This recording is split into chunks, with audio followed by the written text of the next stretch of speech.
let me... Thank you. So we got a recording and message there. So my name is Sinirina Kerridge, and I lead our strategy and evaluation consultancy here at NCVO. And I'm delighted to be joined here by my colleague Jenny Podkins, our strategy consultants, perhaps a wave, Jenny, Alex Farrow, who is NCVO's Head of Networks and Influencing.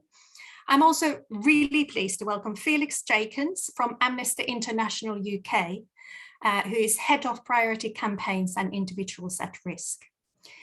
We also have Channel Brooks here on the call to help us produce this webinar. So thank you, Channel, for all the work you do in the background. And we also have Adam, and it's actually Adam Fox's last day at NCVO. So I'm really pleased that you take time to help us here today as well with the tech side of things.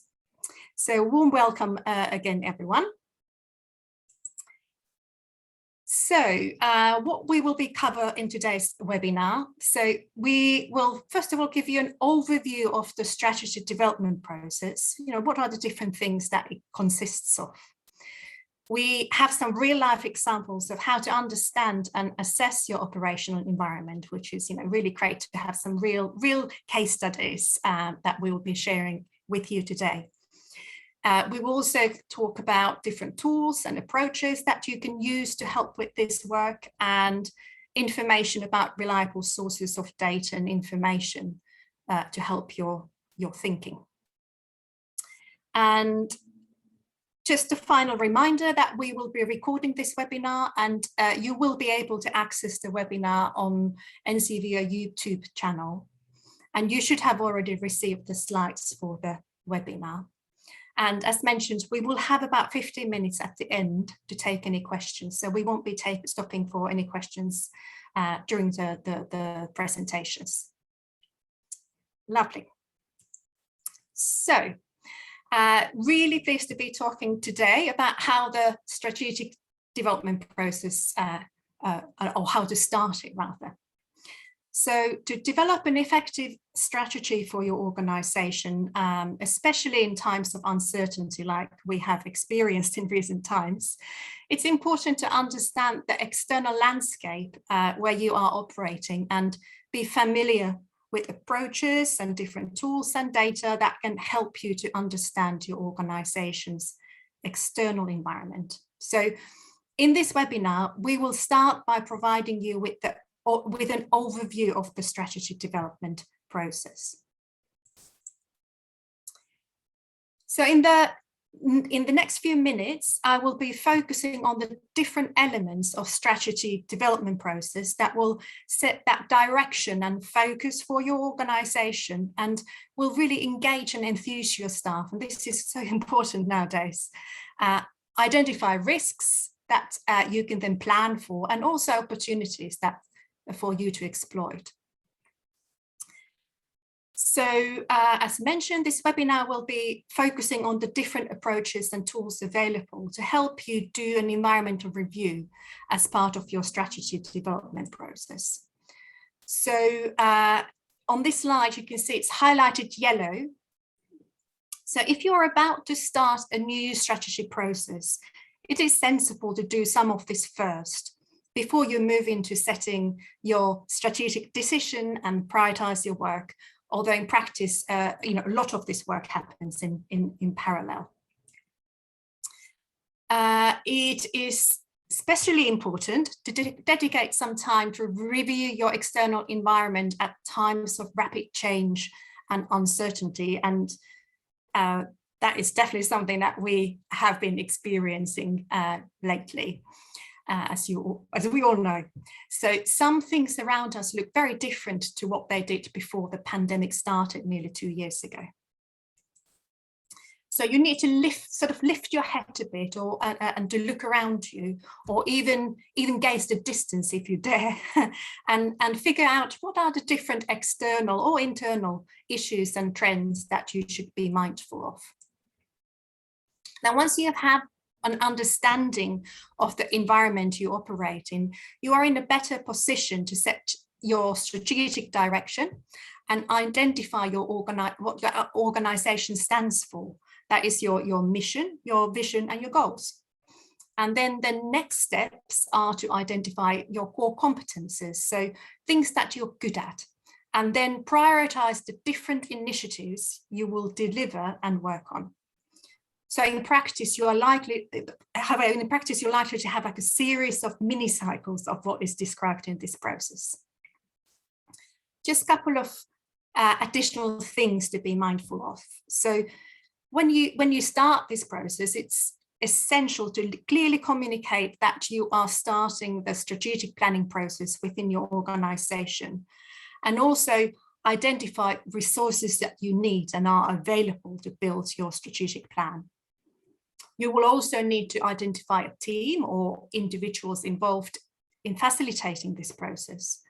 And then you organize a meeting or meetings where everyone gets together and where you explain the overall strategy development process and talk through the outputs of that process, and then you start working on the content. And then there's just the final thing to say about this process is that some of this work you would do together while other parts are done more kind of individually. So for example, you tend to have a small team or an individual pulling together information about your environment, which is then shared more widely when you come together to set your mission, your vision and goals. Similarly, you would do some of the evaluation and analysis work individually as kind of homework, but then come together to prioritize and do the final planning for your strategy, so that decision making happens together, but that kind of evidence collection and kind of understanding your environment you can do individually. So I hope that was a useful introduction, and it'll be actually really nice to hear from you next. So Channel will be posting a question in the chat. It is a big question asking what do you see are the issues that you face. So Channel, do you want to read the question? Yeah, absolutely.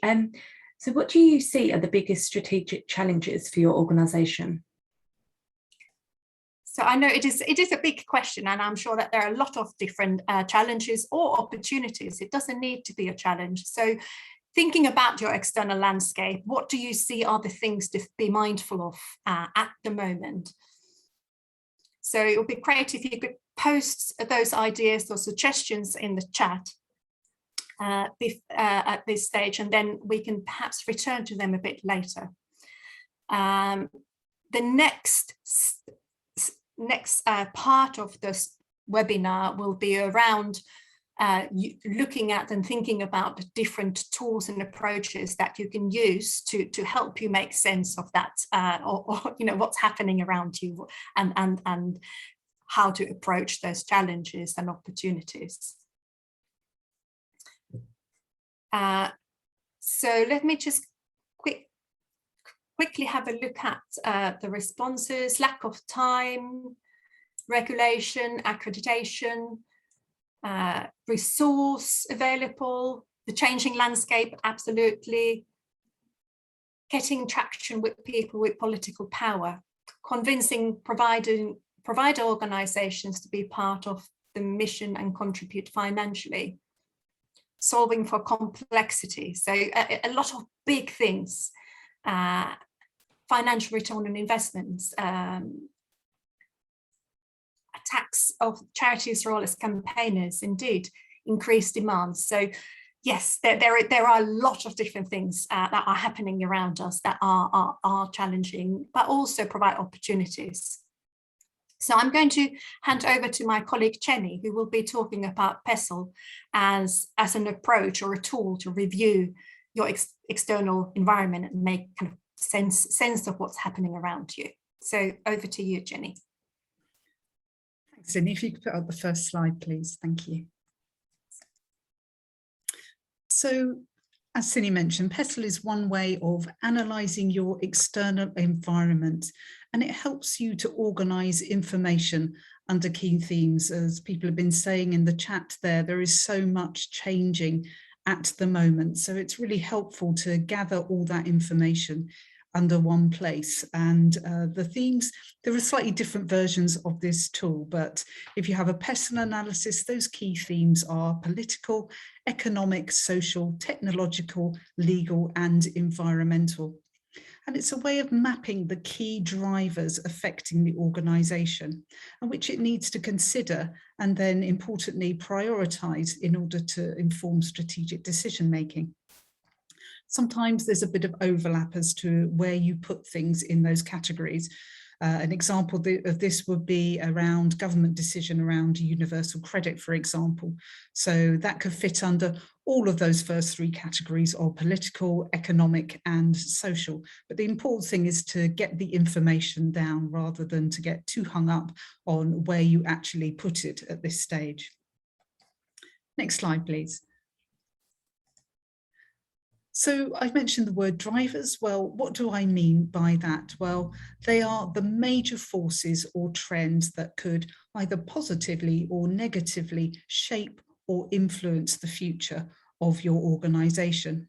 And some of those drivers will be relevant to all voluntary organisations or charities. For example, the levelling up agenda and government policies on recovery from COVID, they're likely to have an impact across the sector. However, some of those drivers will be very specific to the environment of your own organisation, either because of the work it does or because of local factors, for example, to do with your own local authority. And when mapping drivers under those themes, you therefore have to make sure you're capturing the ones which are most relevant to the circumstances of your organisation, rather than trying to capture absolutely everything. So what might those drivers look like? Next slide, please, Cindy. Well, as I've just said, this does depend on the work of your organisation, but political ones could be at governmental level, for example, as the social care budget and decision making. That is going to be a huge driver for some organisations. There are decisions at district or local authority level which potentially might impact on you. Or it could be thinking more widely about political trends. And one of the things we saw at the last election was the way that some seats that had been traditionally Labour went over to Conservative control. Economic drivers could relate to national economy, employments and benefits, but these also impact on individuals and therefore your service users. They also impact on funders. For example, the economy impacts on investments and therefore the amount of funding that funders have to distribute to potential fundees. And it also impacts potentially on the ability of your organisation to get donations from individuals if there's a particular squeeze on their pockets. And those social drivers could be things like the wellbeing agenda, the availability of volunteers post-COVID, which may change. It can also include things like changing attitudes and behaviours in the public in general, and things like media coverage of really big issues like climate change and migration. Next slide, please, Cindy. And then thinking about technological drivers, that's perhaps something that's come more to the fore as well during COVID. We've all got more, well, most of us have got more used to an online working environment, and many organisations are looking at adopting hybrid models as we come out of lockdown. And then will continue to be these shifts in our digital uses, the way we reach out to people and communicate with our various stakeholders. Legal issues can be at lots of different levels again, and voluntary organisations need to keep up to date with a whole range of law which affects all employers. Having adapted to GDPR, which was a massive driver a few years ago, there's now the possibility that those rules around data protection may change again in the future. And there will be aspects of law which are relevant to only the area that your organisation operates within and the work it undertakes. Thinking about environmental, This is something that has come to the fore over the last few years, and charities like RSPB or Greenpeace, they are likely to have a huge list of environmental drivers here. But for other organisations, those drivers might be fewer, but they might be extremely important. They could include things like the government response to climate change agenda, about people's changing perceptions and expectations of charity, and at a local level about the ability of your organisation to achieve its own ambitions for sustainability. Next slide, please, Cindy. So the important thing when you've gathered this information and making sure that you involve different stakeholders as much as you're able to, talking to different members of your staff, and if you can get hold of them, it's a bit tricky at the moment to get hold of external stakeholders, but making sure that you consult widely enough to really get those different perspectives on what those drivers are. It's then important to make sure that you take that through the next level of analysis and prioritize those to make sure that you identify and hone the opportunities that they present, and also address the challenges. There may be some of those drivers which are ones for you to watch, but maybe don't impact on you immediately. And that's, for example, possible legislation changes around data protection. And helpful questions that can take you through this next level of analysis are really thinking about what are the implications for our key stakeholders? What are the implications for us as an organisation? You know, do these drivers create opportunities for us? Do they create challenges? And which of them do we just need to monitor? And now I'm going to hand back to Sydney. Thank you, Jenny. It was a really nice overview of those external areas that you need to look at as part of PESTLE and how you may want to use it as part of your strategy process. So I will now be handing over to Alex, who will be talking about NCVO's own strategy process and our approach to review the environmental landscape. So this process happened in 2019 when and it was conducted by our strategy consultants shortly before the pandemic hit. So we conducted so I let Alex to talk about in detail what did we actually do as part of that process. Great, thanks, Cindy, and good morning, everyone. My name is Alex, and my role is as Head of Networks and Influencing at NCVO.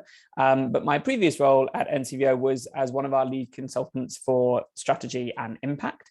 As Cindy said, in 2019, we kicked off our own internal strategy development process, and I was internally seconded to help run that process. I've also worked with many of our consultants at NCVO on numerous kind of strategy development processes, both with really large organizations, kind of big household name charities, but also very small organizations. And with all organizations, we tend to use a version of the same kind of tools and approaches. So whilst I might be talking through our process as quite a large charity, there will be aspects that will, of course, be relevant to all types and shapes and sizes of charities and organisations. Next slide, please, Cindy. So I'm just going to talk through a little bit about the process that we went through. And I'm going to tell kind of through the lens of the kind of external environment. We approached this in two ways. One was we saw it as really important as a member organisation, not just for us to do that kind of horizon scanning, using some of the tools that Jenny has previously mentioned, and I'm going to come on to talk a little bit about how we did that, but also to understand how the external environment was changing for our members and how they were experiencing that. As a member organisation, it was really important that we involved meaningfully our members and others as part of our kind of strategy development process. So for us, the external environment was both the kind of homework that Cindy talked about at the beginning, but also the wide consultation process that we went through to make sure that our strategy was based on the kind of reality and experience of our members kind of on a day-to-day basis. So our strategy development process had 3 phases. And the first phase was very much that kind of what's going on in the wider world that we need to be thinking about as we start to go through the kind of decision-making process that might come later. So we undertook a huge kind of consultation process with our members, with kind of other charities and organizations within civil society, also with government and kind of other partners like funders or commissioners, people that we know will have a big impact on charities and volunteering. And we did that through a real range of methods.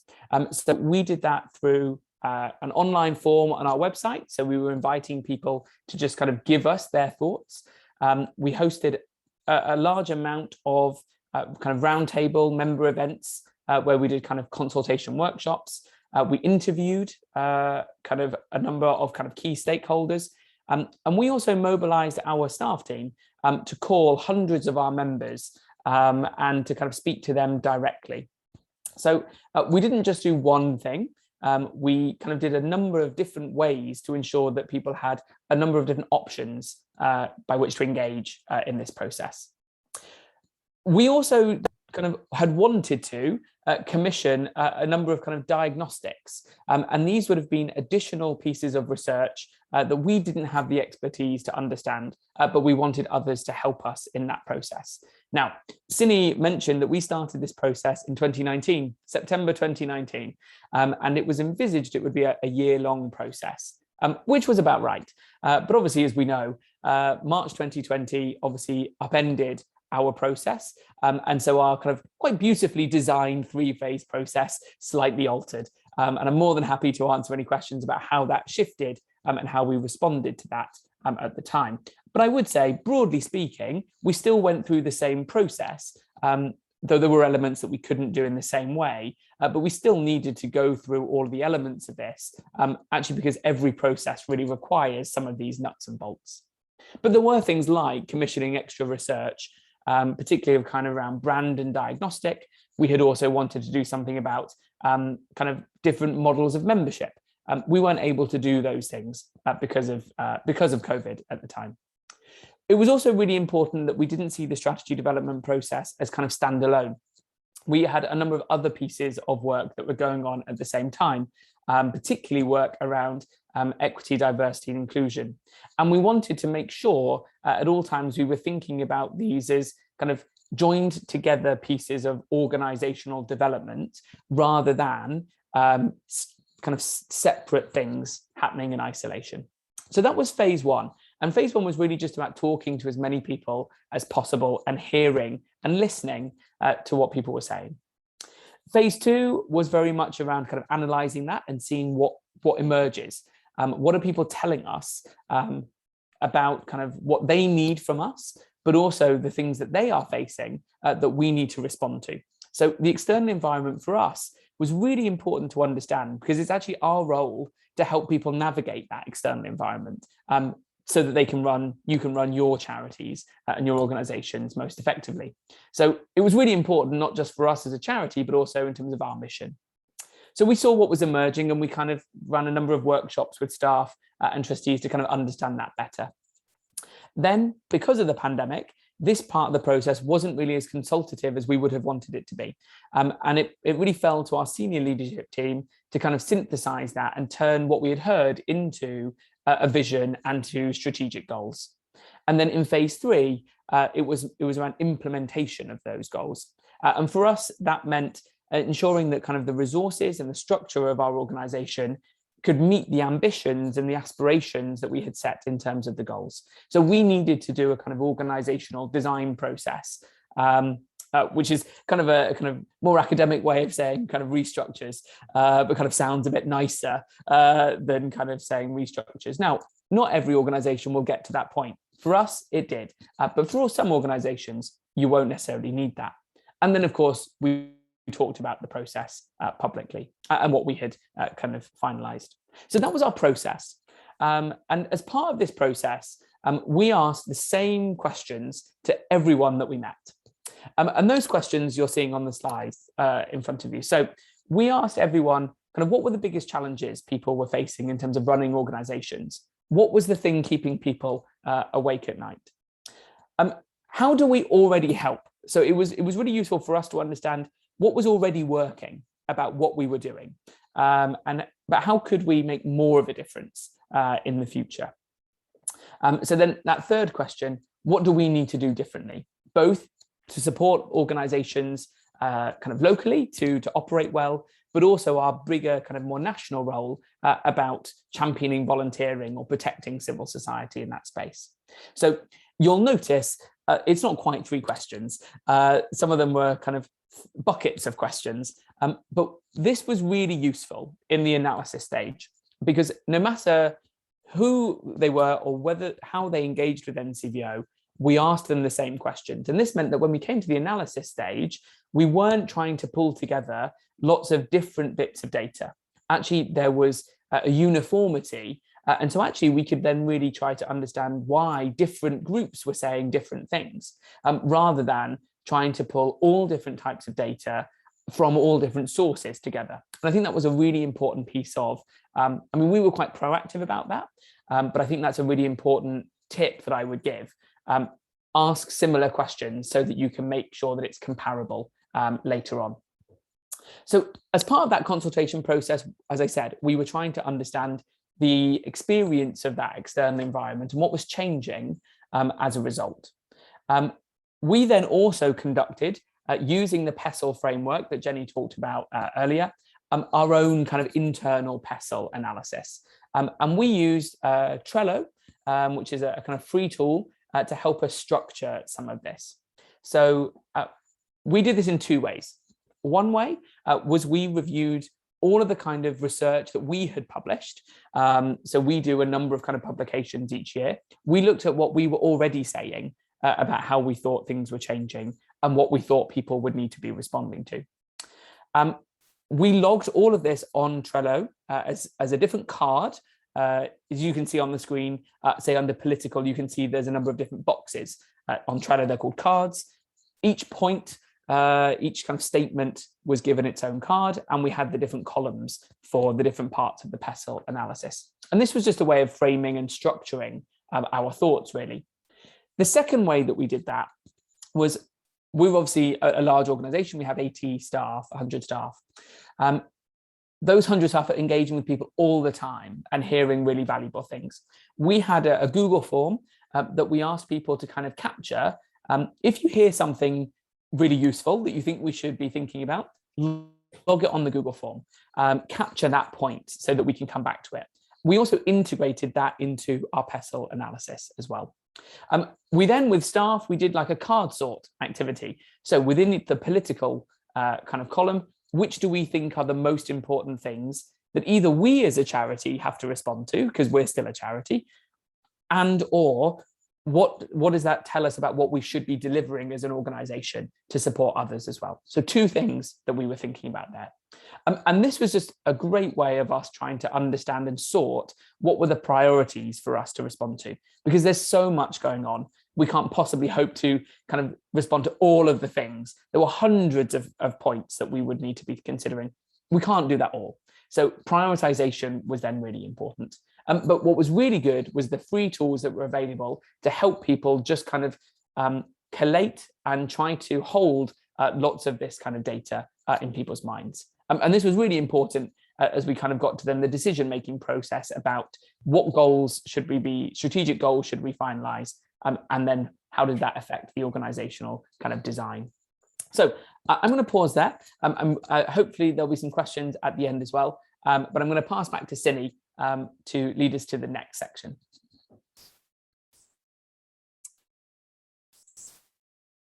Lovely, thank you, Alex. So that was a very helpful walkthrough of the different steps we took as part of NCVO's own strategy process to really understand, you know, the landscape that we were operating in, both externally and internally.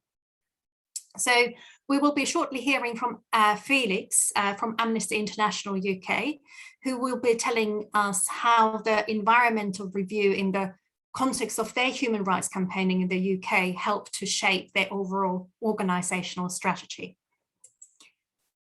And before I hand over to Felix, I'm just going to go quickly talk through the work that we did together. So in 2018, so that was a year before we started our NCVO strategy process, Amnesty International UK asked us, NCVO, to support them to develop a clear vision and strategy for work aimed at protecting human rights change within the UK.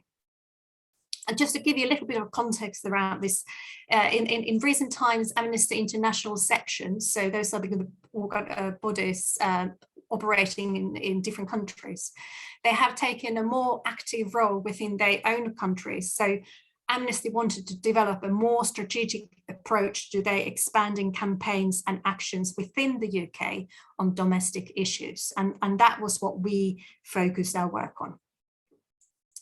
So as a strategy consultants, we did a number of different things as part of this process.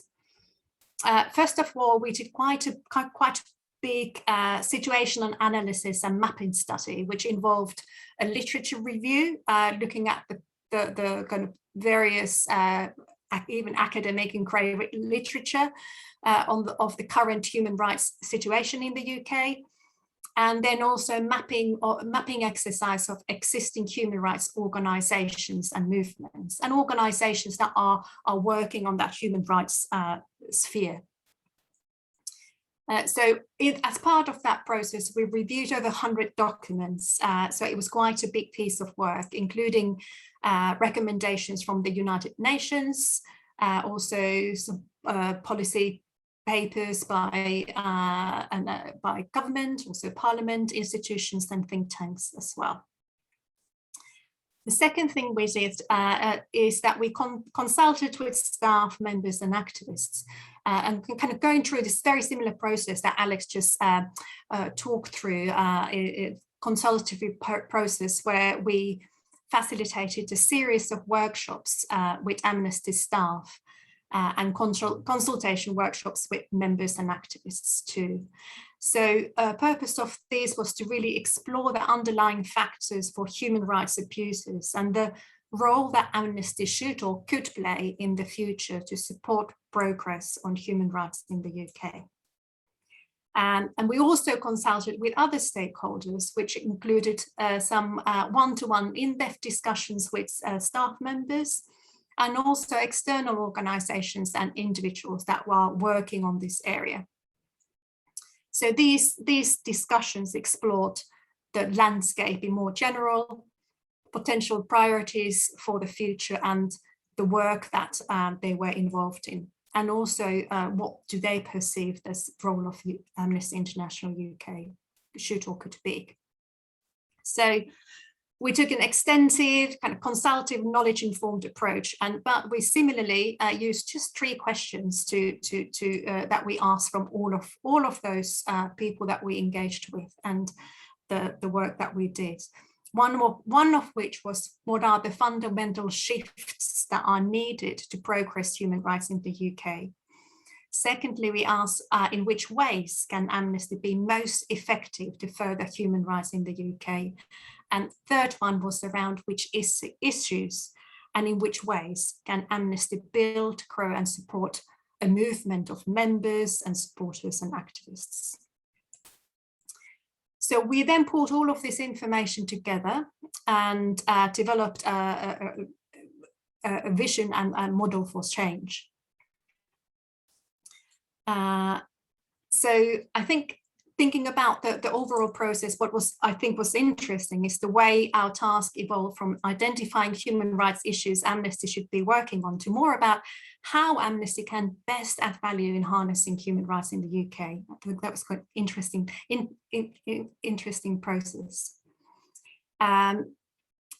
So for now, I just stop talking. I will hand over to Felix, and he can tell us more about about this work and what happened next, because we finished this work 2019. It was autumn time 2019 before our strategy work started, so a couple of years ago. So over to you, Felix. Thanks, Cindy, and hi everyone. I'm Felix. I'm the head of campaigns and individuals at risk at Amnesty UK.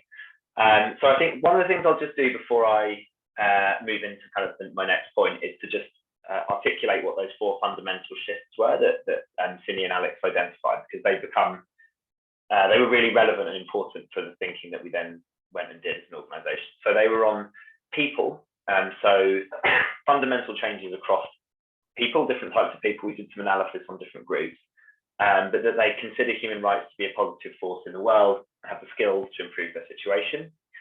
Political power holders having a strong commitment to human rights, marginalised communities and rights holders having their human rights realised, with abuses recognised, challenged and ended, and also really importantly having more power. And centres of power responsible for human rights violations being held to account. So that could be governments or other centres of power like corporations. So those 4 fundamental shifts as being like underpinning the work that we could do in the UK as being really, I really wanted to just draw that out. So what I'll do quickly is I'll just talk a little bit about what happened with the process. So this was the work that NCVO did with us was looking at our work in the UK. Now obviously Amnesty has the majority of our work is international, and in 2020 we've begun a strategic planning process for the whole organisation. So not just our work on domestic human rights issues, but our overall strategic approach. So all of our work on kind of our human rights change campaigning, but also all of the other stuff that you might look at in a strategic planning process. So kind of some of our governance, how our activism works, all of like everything, our finance and so on. But just to quickly talk about kind of the 3 of the things that I think were most valuable that came through the work that NCVO did for us. And so the first one of those was that really in-depth analysis of the drivers of human rights violations and the really accurate mapping of issues that people are experiencing in the UK. So that piece of analysis that they undertook has been incredibly valuable for making operational decisions about what we work on, and it's really informed the issues that we've taken through into our next strategy. As I said, the identification of those 4 fundamental shifts has also been really important, and I'll talk a bit more about why in a moment. And it was also really valuable to gain the insight on the role that kind of staff, activists and partners see Amnesty playing in the wider human rights space. So that was those pieces of insight in particular were really valuable, and I'll just explain why.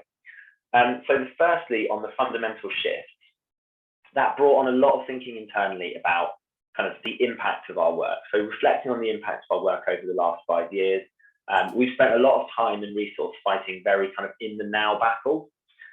So fighting the passage of legislation, campaigning for the overturning of particular pieces of legislation, campaigning for individuals to be released from prison, issuing very up to the minute kind of reports and like press releases and launching actions on very specific human rights violations.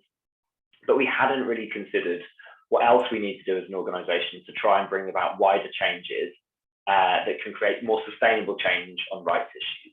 And the thinking in the fundamental shifts really got into our mindset when we entered into this planning process. And that was a really important shift in the way that we started to approach that. So we set out, rather than a previous planning process was 5 years, we moved it into an 8-year period, which I think is probably more likely to run to 10.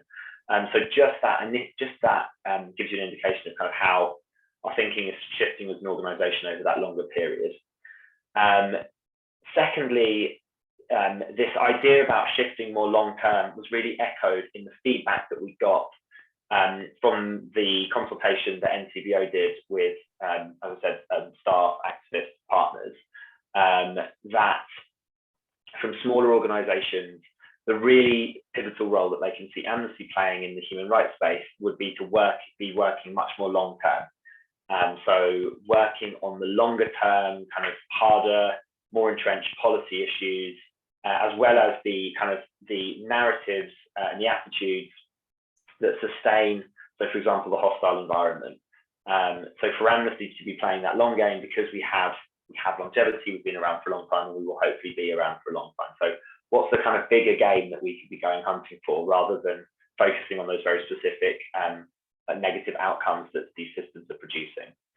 And finally, just to say then, what we started to do is bring systems thinking into our campaign and strategic planning approach. And the fundamental shifts that the NCVO proposed and the model of change is really reflected now across all of our work. So that's kind of just a couple of things to bear in mind from the work that NCVO did with us, and how that really helped us as an organisation foreground our thinking before we did the strategic planning process. Sorry, let me just grab my the right notes. So yeah, so what did we do? How did we actually go about developing so we developed a theory of change to run up to 2030, and then we developed our strategic directions, which is more like our strategic plan in response to the theory of change. So the theory of change is the kind of, how do we think change is going to happen? What do we think needs to change? And then our strategic directions are, what are the things we're actually going to do to bring that change about? And so this theory of change is our attempt to understand how what we do as an organisation will lead to the changes we seek on the issues that we care about. It's really important to say that it is a theory, and we're going to be testing it. We've already started to build projects up to 2030 to test this theory, but it's really based on evidence from our work and observation about the work of others. So what we did, and I'll talk in a little bit more detail about these, was examine kind of internal and external attitudes to us as an organisation, our brand, considering our strengths and weaknesses, as well as the kind of wider human rights sector. It outlines the tools, the resources and strategies that we can use to achieve the objectives of the new theories of change, and it looks at how we might be putting that into practice. So we developed the theory of change in the second half of 2020. So again, suddenly going from a process which we designed to be done almost exclusively in person, ended up having to be switched and done almost exclusively online. Well, actually, sorry, exclusively online through 2020. We did it through really wide consultation with staff from across Amnesty International UK, with activists, with other supporters, with partners, with impacted communities, and with really strong impact from our two boards. So Amnesty has a dual entity structure, and we have two boards. So it was developed with following a kind of really wide-ranging review of the impact of our work to start with. So I'll talk you through the stages. So that was the first thing we did. So we did we gathered up all of the external analysis of the work that we've done and all of the internal reporting that we've done over the whole of our previous strategic period, which was 5 years. And that's all of our quarterly reporting, our annual reporting, and then the external evaluations we've done of major projects. We designed a tool which had a series of kind of set questions similar to the ones that Cindy and Alex have been talking about, that we asked ourselves as we went through all of these kind of reports and outputs. And from that, we drew 8 lessons. I'll mention them really quickly. So the first lesson being our current approach to campaigning is achieving change, but primarily where our agenda overlaps with people in power. I won't go into too much detail, but hopefully that makes sense.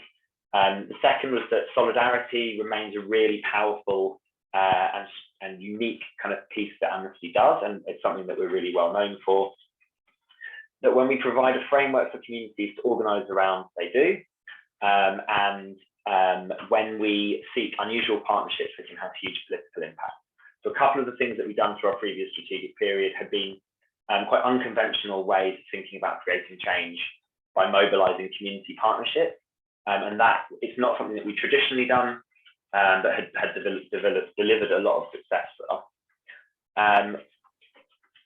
We sort of re-recognised the strength of our original research. So over the previous strategic period, Amnesty UK had started issuing research on domestic human rights issues. So building on the issues identified through the NCVO work, we'd released 5 reports on human rights issues in the UK, and they were having a huge impact.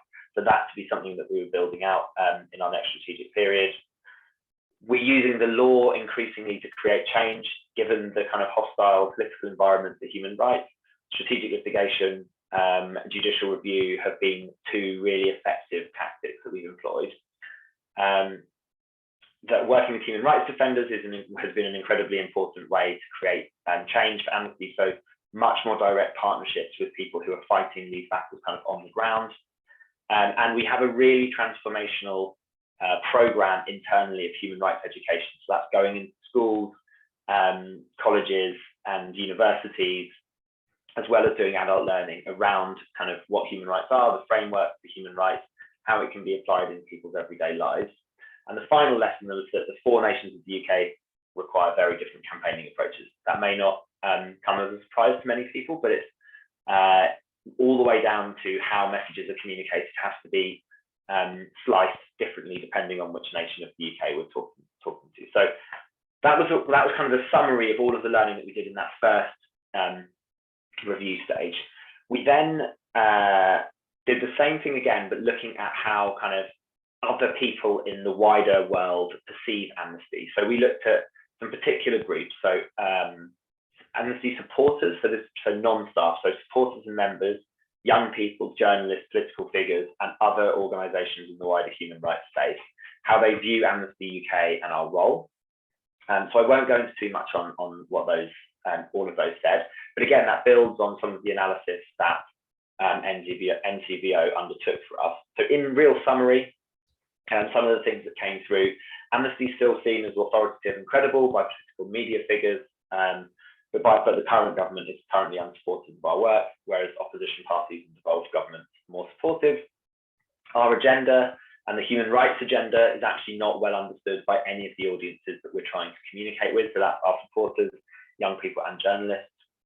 Our brand is strong and respected, if not well understood by the audiences we want to bring into our work. That's a key kind of audience insight from a wider surveying of the public. Young people really want to be a part of Amnesty International, but don't have good ways in.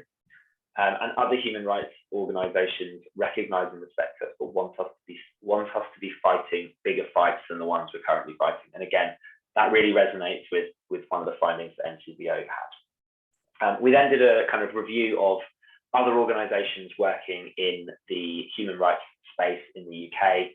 And again, I won't go into lots of detail on that. I can just give you a quick summary.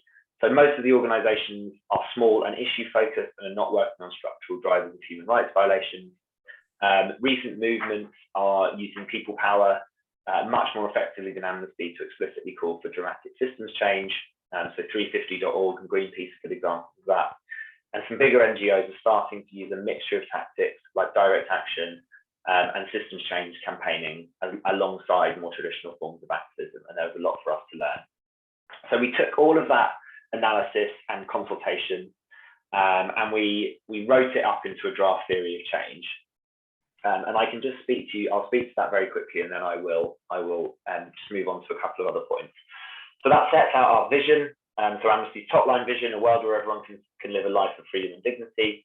Our mission being to work with individuals and communities to build a sustainable movement to defend and promote human rights. It set out kind of 3 long-term changes we want to see in the world. So people being treated fairly, living lives of dignity, human rights being respected, and rights abusers being held to account. Then we included 2 fundamental shifts. So like these are so again, taking that idea of fundamental shifts, we just narrowed that, we sort of distilled that down to 2, that human rights become a legal and social norm in the UK and around the world.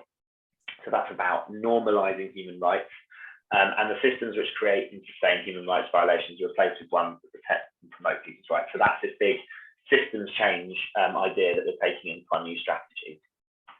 So within that, we then had, so each of those relates to a strategic goal. So in order to bring about those fundamental shifts, we recognized that we needed to focus on 3 things in order to bring about those fundamental shifts and achieve our outcomes. So the first of those goals is to change attitudes to human rights. So up to 2030, human rights being better understood, valued and defended by large sections of the public. So this is changing how people see human rights and how they feel about them. The second was to build a powerful movement. And so by 2030, more people, especially people or groups who currently have less social power, have the connectedness, access, protection, and resources to stand up for their rights. So building a movement around human rights. And the third one would be to win victories on the way. So Amnesty and our allies have important 1 key human rights victory, and on the way to securing long-term sustainable change. So those are the 3. Sorry, Felix. Sorry, I'm conscious of time. So I'm just, is there a, shall we move on just for the tools and approaches, and then we will have time for some questions and answers at the end. So is there kind of 1 or 2 points you want to finish off, or shall we move on to tools and approaches? Because I'm sure that there are a lot of people that are keen to learn, ask questions from you as well. No, that was it. I've talked through most of the tools and approaches, and that's kind of where we got to. You can see there the strategic goals, the issues that we're working on, and our cross-cutting themes for our strategy. Brilliant, brilliant. Thank you. I mean, it was so lovely to hear, you know, that all that work that we did was helpful for you, and you know, supporting your wider strategy process as well. So thank you. So, and please, you know, do feel free to ask us, post any questions you may have on for Felix and Alex that we can return to in a moment. So before we do that, just quickly, we will have a look at some more tools and approaches, and on the slide deck that you've been shared before this webinar, you have kind of a longer list of things that we signpost you to. So I just pass over to Jenny just to introduce the final slides before we go to questions and answers.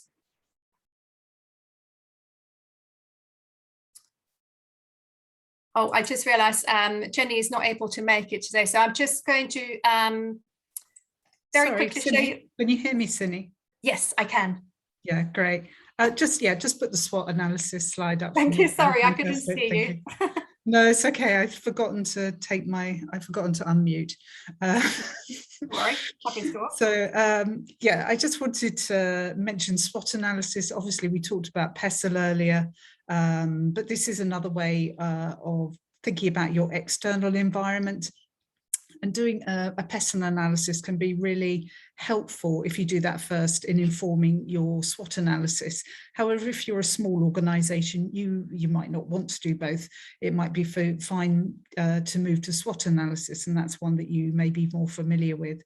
Obviously, your process has to be proportionate to the size of your organisation and the resources that you have.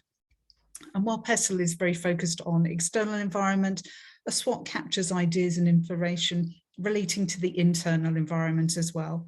And usually strengths and weaknesses section on the SWOT is about the internal environment. So that's something that's more under our control, if you like. And while the opportunities and threats are about the external environment, something perhaps which you have less control over. And again, when you're using this approach, it's really important to identify those most important issues that should inform your strategy rather than create a long list.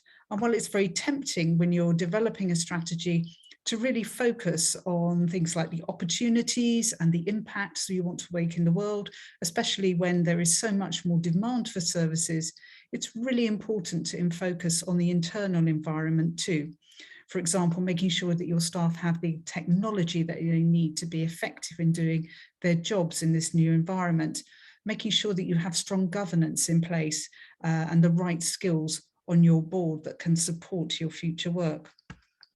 So approaches like SWOT and PESTLE, they're often done at times of a major strategy review. However, the environment is always changing, and we're incredibly aware of that at the moment when there are so many uncertainties emerging from the COVID crisis still and government policy on key issues.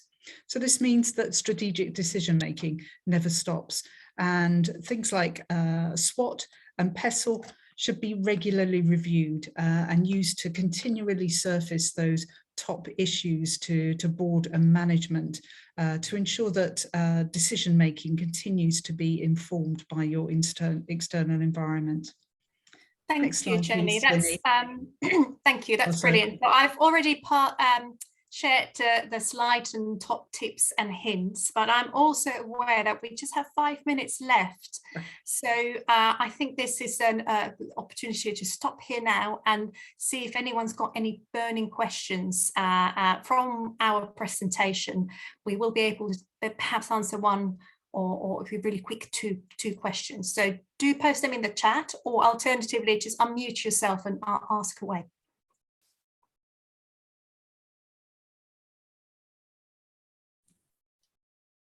Cindy, can I jump in?